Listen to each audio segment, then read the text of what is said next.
Bonjour et bienvenue sur Il y avait une fois, le podcast où je vous emmène à la rencontre de personnes qui suivent leurs aspirations et agissent selon leurs valeurs.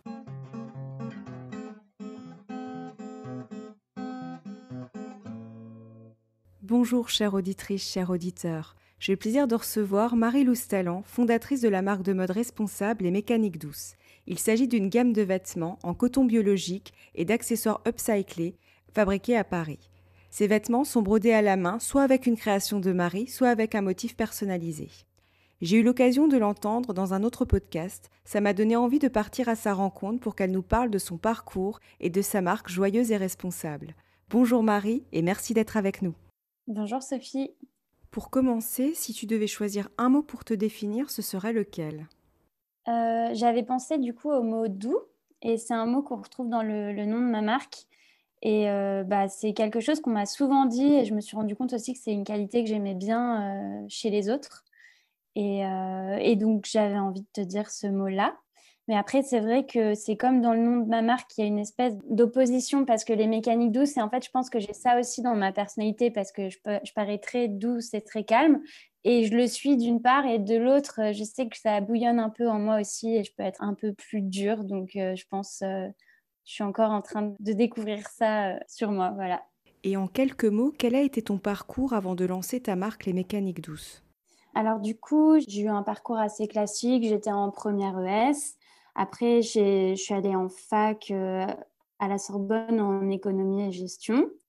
Et à la base, je voulais intégrer une école de commerce. Et puis finalement, j'ai décidé de rester à l'université parce que j'aimais bien. Et puis en fait, je ne me voyais pas trop aller dans une ambiance d'école finalement. Surtout, là, j'étais en fin de M1. Donc pour intégrer un M2, j'étais déjà un peu plus âgée. Donc j'avais moins envie de ça.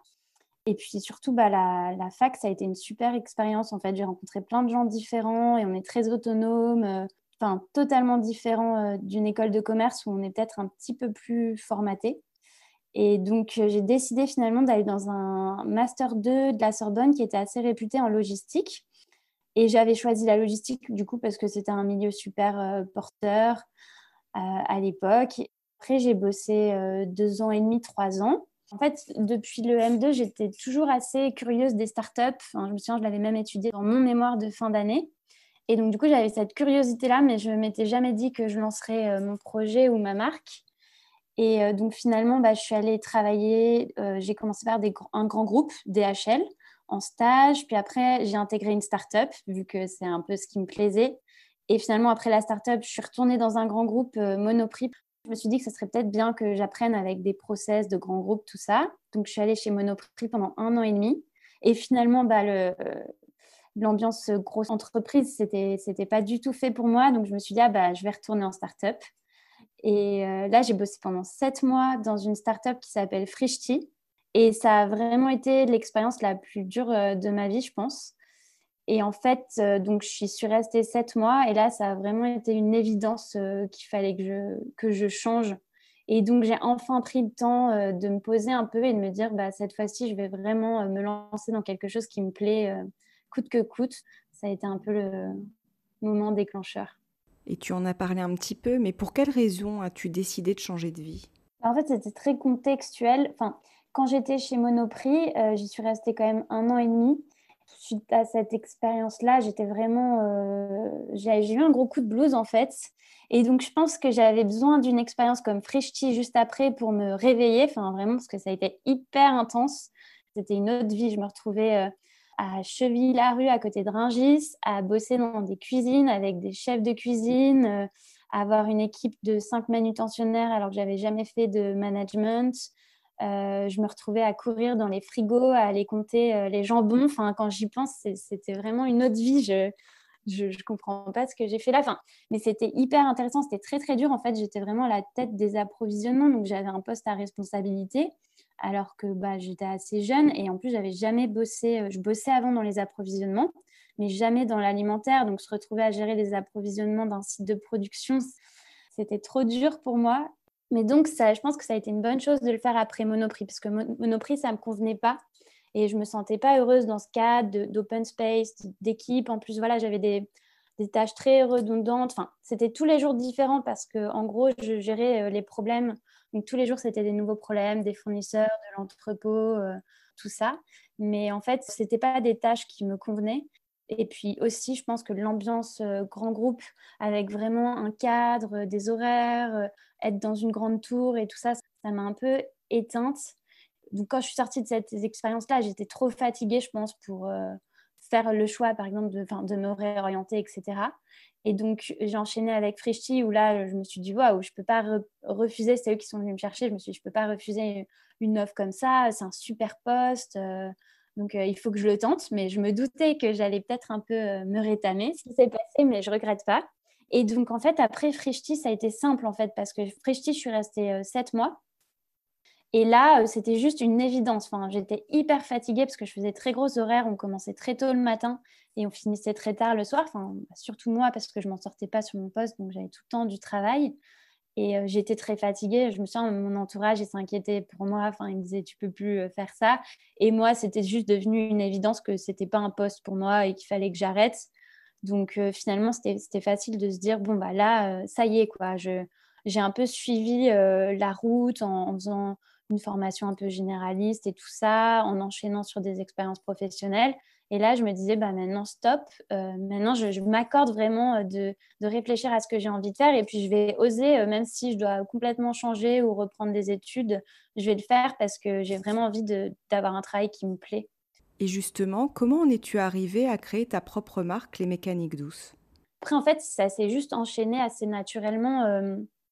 J'ai démissionné, c'était l'été, donc j'ai pris un peu des vacances.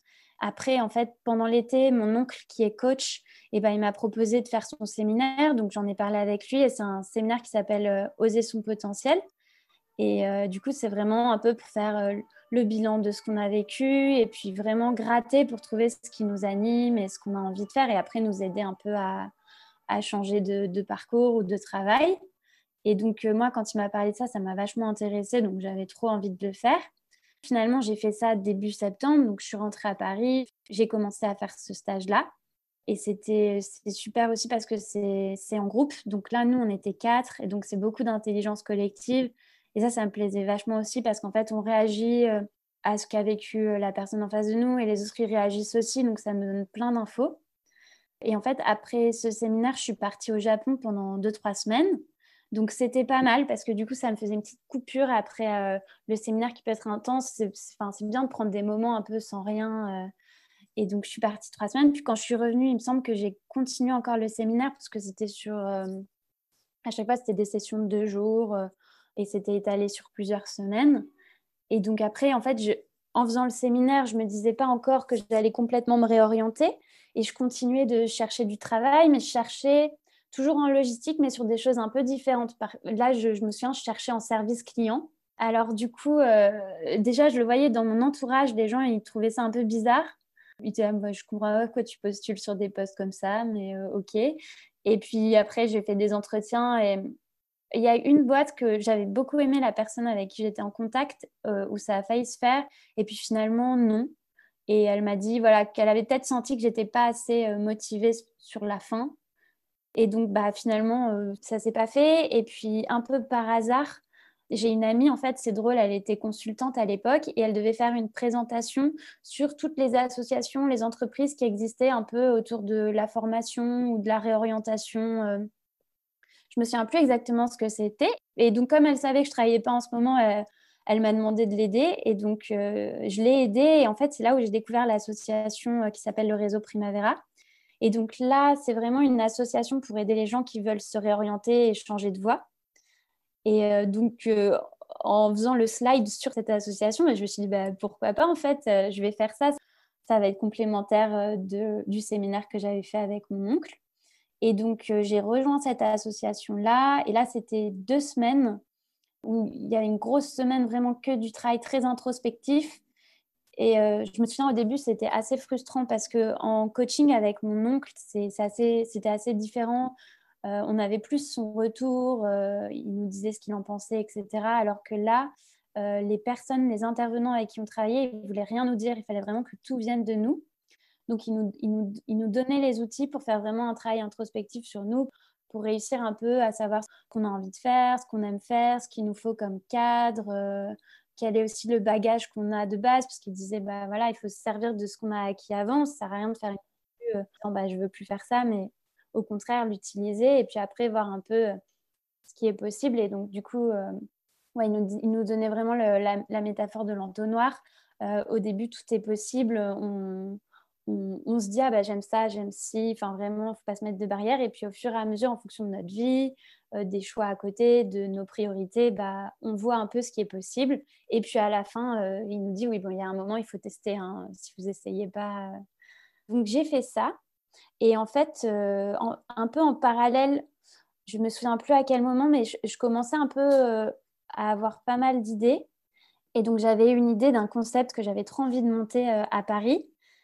J'en dirai pas plus parce que peut-être que je retournerai sur ce projet un jour, mais je sais pas, c'est très, très particulier. Mais ça demandait un gros, gros investissement. Donc, c'était compliqué. Et je me souviens, mon oncle, il essayait de m'aider, de trouver des pistes pour qu'on puisse le développer, etc. Parce que c'est vrai qu'en fait, il y a toujours des solutions, même si on se dit il faut beaucoup d'argent, etc. Mais peut-être que la solution, c'est d'aller chercher une autre entreprise qui serait capable de mettre ces fonds-là et de le faire un peu comme une sorte de partenariat. Donc, en tout cas, j'avais ce projet-là et je me souviens, j'avais fait un petit document, un PDF, et je l'envoyais à ma famille, à mes proches et tout le monde avait adoré. Donc, j'avais eu un super retour, donc ça, c'était top. Mais voilà, c'était trop compliqué. Donc, je me sentais pas de me lancer dans un truc où il faut lever des fonds et tout pour... Enfin, c'était pas possible.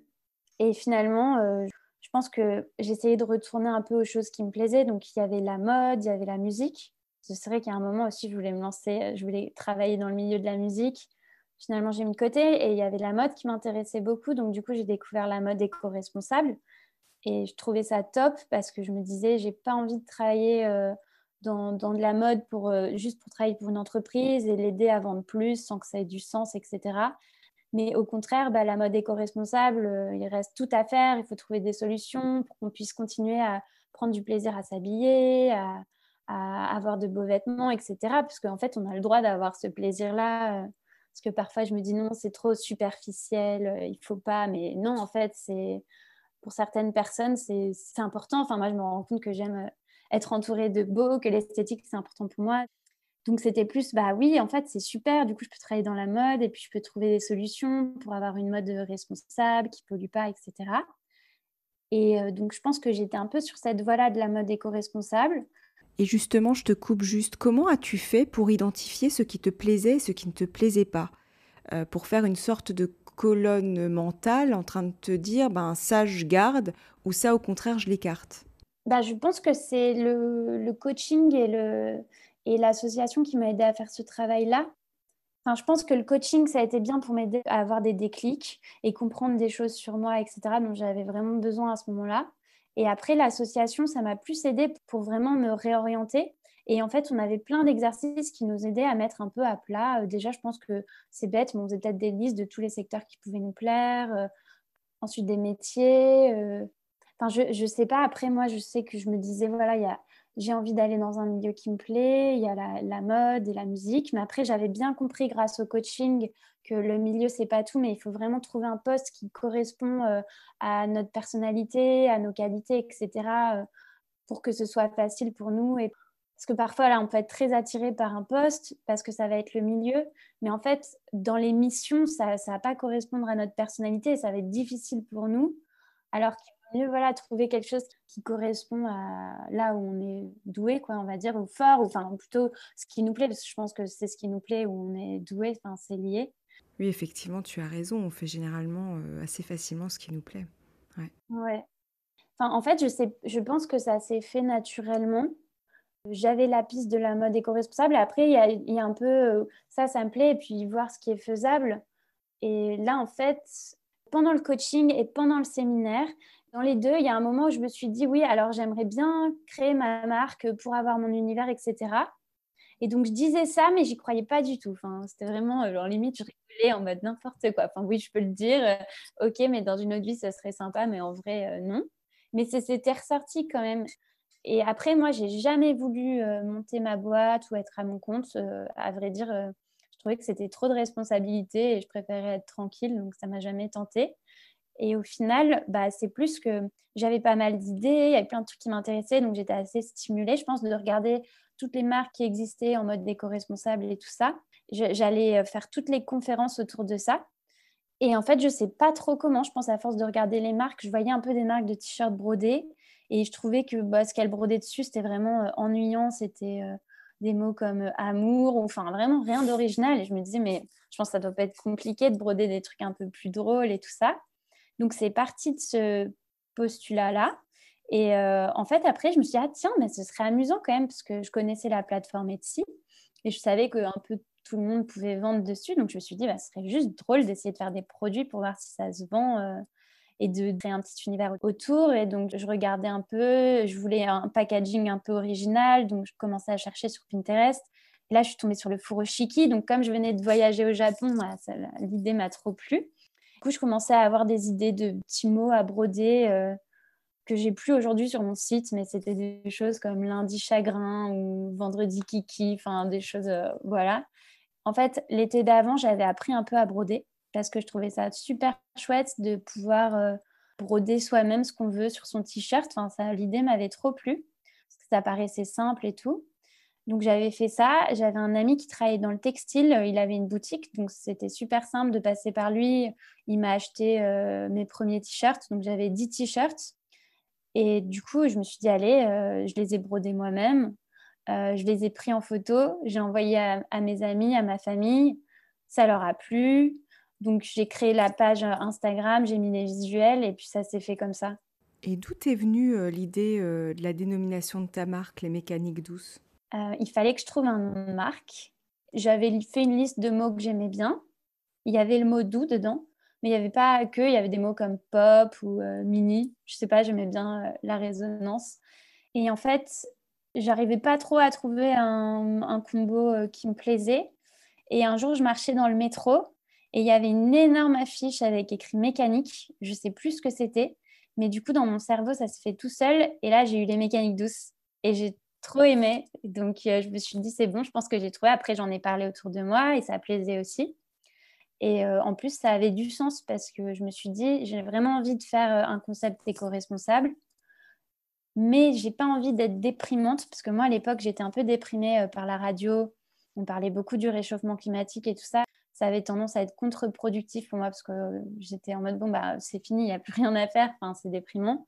Donc, j'avais envie plutôt d'aller vers une communication très joyeuse parce que je pense qu'il faut qu'il y ait des gens qui communiquent de façon violente pour un peu choquer les gens. Enfin, il en faut. On se bouge et tout ça, mais moi, j'avais plus envie de montrer les alternatives, de montrer que c'est possible.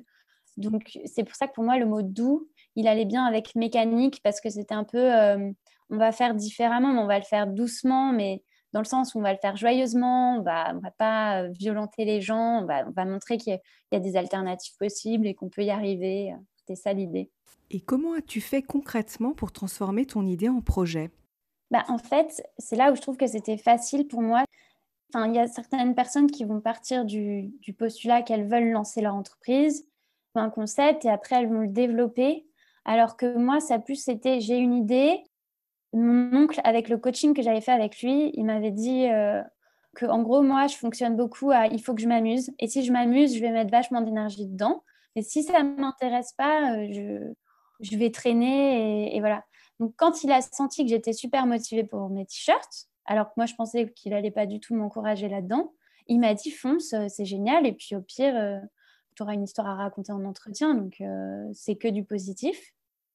Et donc, j'ai commencé comme ça, mais je me suis jamais dit, je me lance. Je me suis jamais dit, ça y est, je lance ma marque. C'est plus, ah, allez, je vais essayer de faire des t-shirts brodés, on va voir ce que ça donne.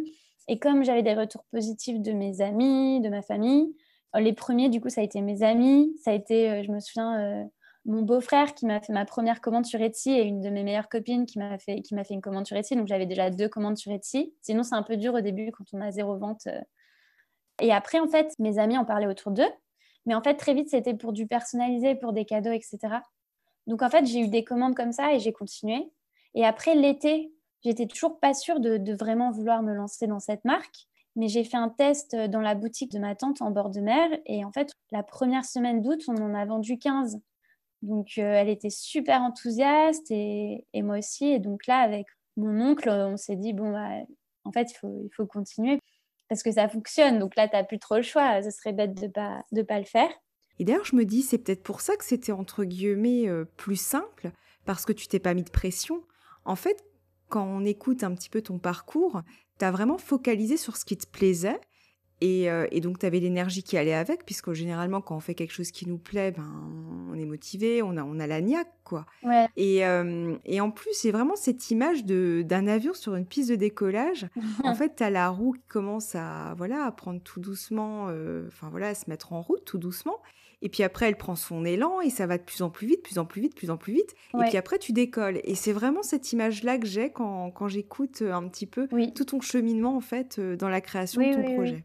C'est vrai, bah, après, en fait, j'ai vraiment, saisi les opportunités à chaque fois et c'est comme ça que j'ai continué.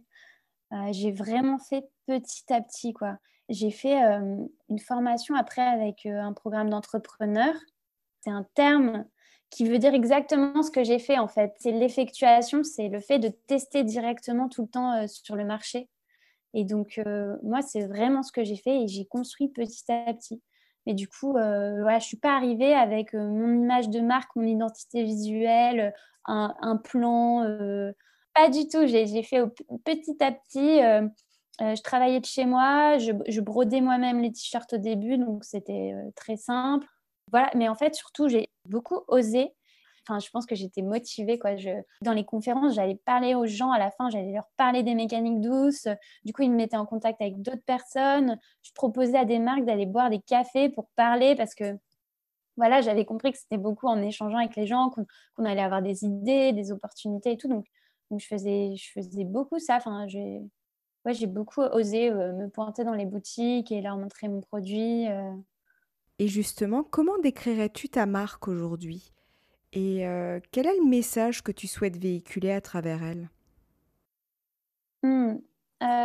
Bah, ma marque déjà, c'est vraiment un moyen pour moi de faire quelque chose qui me plaît, heu, d'être à mon compte, d'être libre et en fait, concrètement derrière ce qu'il y a, je pense que c'est aussi, de montrer qu'on peut avoir une entreprise à taille humaine et qui nous permet juste de faire ce qui nous plaît et d'être, alignés avec ses valeurs et tout ça. Enfin, je pense qu'il y a ouais, il y a une grosse, quête de sens derrière tout ça et c'est quelque chose que j'aimerais bien, partager avec les gens, d'où l'idée peut-être de faire un podcast où je pourrais, interroger des gens ou pareil qui trouvent ce sens dans leur travail et montrer, voilà, aux personnes que c'est possible et qu'il y a pas juste, moi en fait je comprends pas quand on dit: «Bah, le travail c'est le travail, c'est pas grave si ça nous plaît pas». Ouais, moi non plus. Enfin, moi, je peux pas vivre comme ça, juste les week-ends et les vacances, c'est impossible. Donc, c'est de montrer aux gens qui sont peut-être un peu dans le système, dans leur entreprise et cetera, qu'en fait, bah, ils peuvent vivre différemment. Mais après, pour revenir sur ma marque, sinon, c'est vraiment, en fait, c'est drôle parce que la broderie, ça m'est un peu tombé dessus, par hasard et plus je continue dans les mécaniques douces et plus j'apprécie la broderie. Mais au début, c'était un moyen, c'était pas une passion, j'étais pas passionnée de broderie, c'était plus un moyen d'avoir des produits sympas, enfin, ce qui me plaisait dans la broderie, c'est de pouvoir customiser comme on voulait et ça, c'était chouette et donc là, aujourd'hui, les mécaniques douces, c'est vraiment une marque autour de la broderie à la main. Donc c'est vraiment le but, c'est de mettre en avant ce savoir-faire-là et que ce soit un savoir-faire local. Donc là, au début, je brodais beaucoup. Maintenant, je suis très contente de pouvoir travailler avec des brodeuses. Donc c'est des jeunes qui sont en freelance et qui viennent, à mon atelier. Pour l'instant, on fait, une journée, par semaine et ça suffit. Donc c'est mettre en avant ce savoir-faire-là et puis développer des produits vraiment, locaux. J'ai vraiment envie de faire de l'upcycling. Donc j'utilise beaucoup de draps anciens et le but, c'est de se dire: «Bah, voilà, là, ce drap-là, on l'a récupéré». Je travaille, d'ailleurs dans mon atelier avec un atelier qui est au même endroit que moi. Donc en plus, c'est vraiment des produits made in, 11e, arrondissement et le but, c'est de se dire: «Waouh, ce produit, il est trop chouette et il a pas du tout pollué». Le but ultime, ouais, ce serait vraiment de faire du local et de l'upcycling.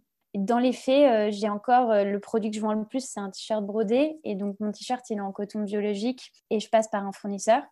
Donc je sais que la qualité du t-shirt, elle est top et tout ça, mais il est fabriqué en Asie et j'aimerais bien trouver une solution.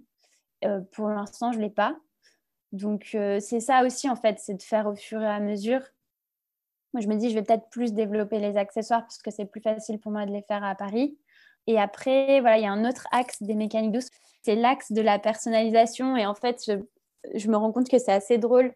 Là, j'ai créé différents motifs. Donc, il y a une quarantaine de dessins. Et donc, sur le site, on peut choisir un dessin et puis faire broder du texte en dessous. Ou alors, on peut juste faire broder des mots et choisir la couleur de la broderie. Et en fait, c'est vrai que c'est assez drôle de voir les gens, leur commandent, ils choisissent un dessin, ils vont mettre un petit texte drôle. Moi, je suis derrière en train d'essayer de comprendre pourquoi ils me commandent ça. Et je sais que c'est toujours pour des cadeaux. Donc, en fait, ça me fait plaisir de permettre aux gens de s'amuser en offrant un cadeau. Et finalement, c'est à eux d'être un peu créatifs. Et, euh, et c'est chouette. C'est finalement un peu le système de la co-création. Oui, c'est vrai. Et jusqu'à présent, comment as-tu fait pour développer ta marque? Comme tu disais, tu en as beaucoup parlé autour de toi, mais est-ce que tu as développé d'autres stratégies en fait pour la développer? Alors moi, je pense que ce qui m'a beaucoup aidée, c'est Instagram. Et depuis le début, je veillais vraiment à avoir de belles photos. Alors, je dis pas, je pense que si on redescend sur mon feed Instagram, c'est peut-être pas parfait, mais quand je vois certaines personnes qui se lancent sur Instagram, leurs photos, elles sont affreuses. Enfin, désolée de dire ça, mais voilà, ils font pas d'efforts sur la lumière ou quoi. Alors que moi, bah, voilà, j'ai toujours fait attention. Bah, en plus, hein, c'est Instagram, c'est quand même le réseau social du visuel, quoi. Donc, je veillais à avoir une belle vitrine et je pense que ça m'a beaucoup apporté parce que déjà, ça m'a permis de faire mon premier pop-up à Paris. C'était à Noël, je me souviens. C'est devenu une amie. D'ailleurs, c'est une créatrice qui organisait un pop-up dans sa boutique.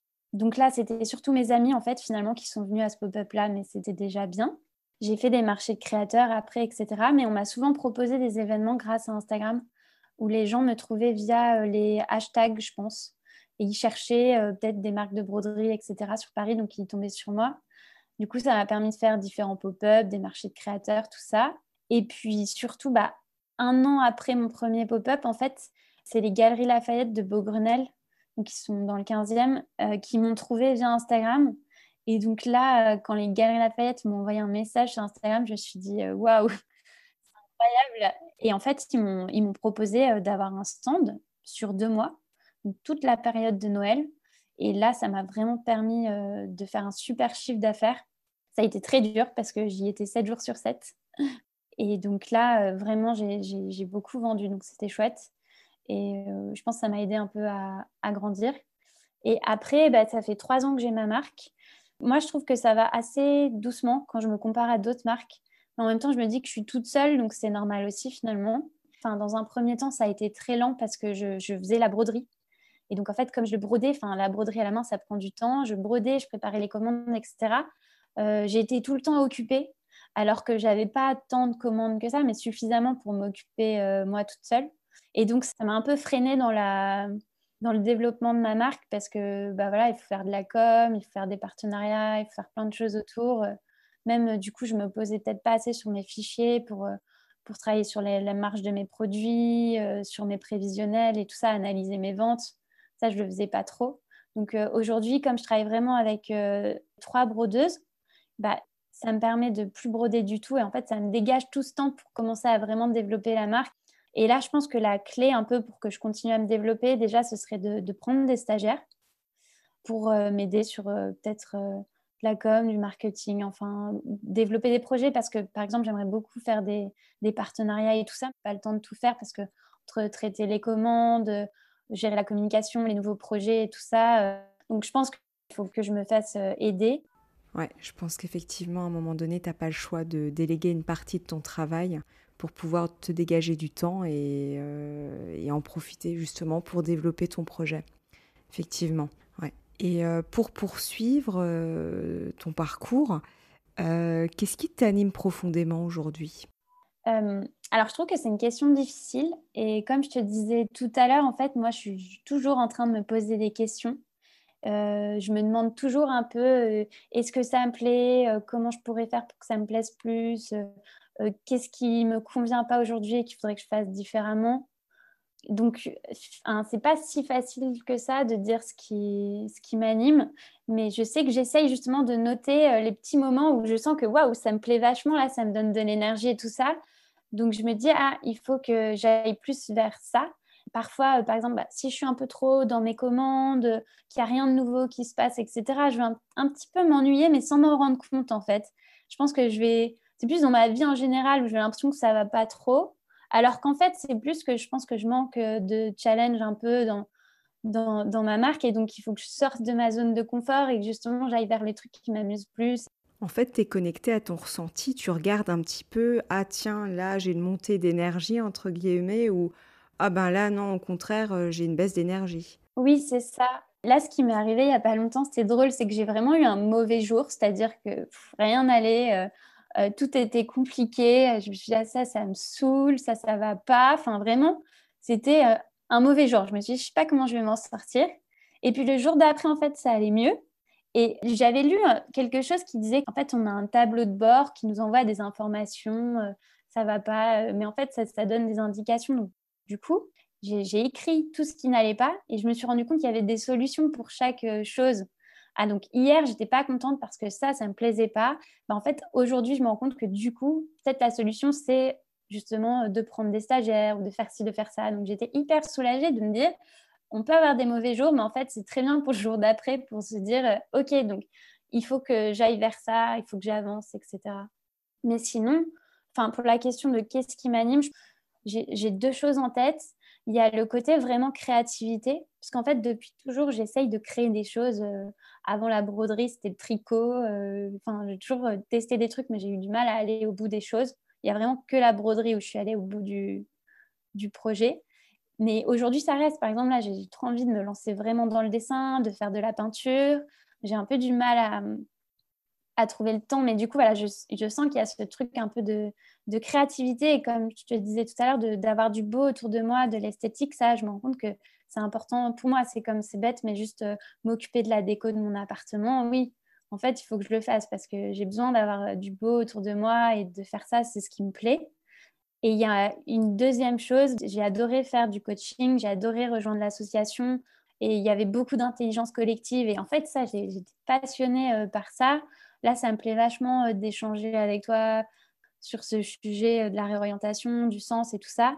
Donc je me rends compte qu'il y a ce deuxième axe qui me plaît vachement, et je me dis: «Bah, peut-être que quand j'aurai vraiment réussi à ce que ma marque soit bien développée, que je puisse en vivre sereinement, que le résultat me plaise aussi», parce que c'est ça qui est difficile, je me rends compte, enfin, je suis pas encore totalement, enfin, satisfaite. Non, je suis pas de l'image de ma marque, des produits que je fais, et cetera.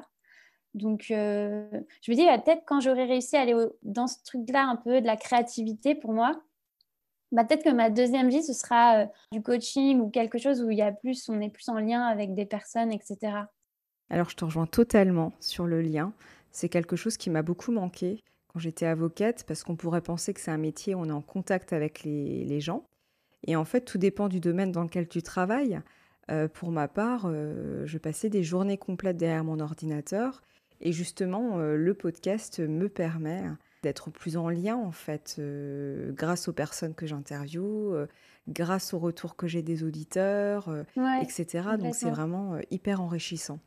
Donc je comprends totalement.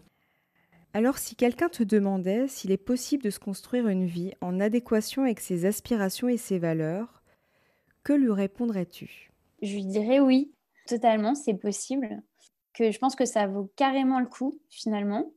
À mon avis, on tend de plus en plus à une vie professionnelle différente où il y a plus d'auto-entrepreneurs, ou peut-être on bosse sur différentes choses. On peut peut-être avoir, voilà, travailler en freelance pour une entreprise, avoir, peut-être son entreprise à côté, ou travailler dans un café, pourquoi pas, Moi, je trouve ça assez chouette de pouvoir se dire qu'on peut vivre de différentes choses comme ça, et c'est pas si compliqué que ça au final, parce qu'il y a beaucoup de gens qui ont peur de ça.